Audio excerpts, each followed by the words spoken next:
Ito na ang sagot ni Vice President. Sabi niya, mahirap mag-react kung hindi natin nababasa kung ano yung official statement nila. Baka masobraan o magkulang yung reaksyon. So, kailangan nating hintayin. Hindi ka marunong magbasa, hindi yun hintayin, antayin, no? Well, ano pa ba ang aantay ni BP Sara? At saka kung sinasabi mo dito na napakakalmado ni BP Sara, ano pa bang magiging komento niya? Oh, 'di ba? Napahiya siya, napiling niya ang lakas-lakas niya, yun pala maraming ayaw sa kanya. Oh, ano pa ba? Ano pa ba ang gusto niyong paliwanag at eksplanasyon?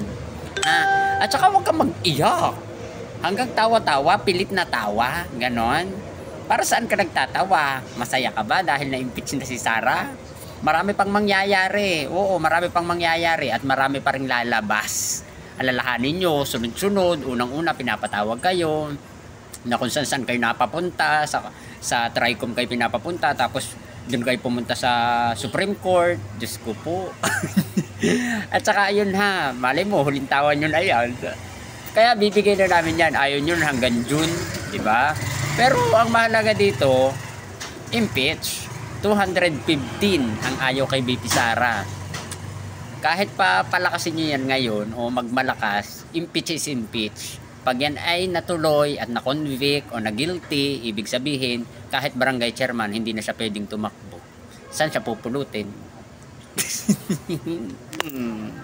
Sino pang laban nyo? Si Bato?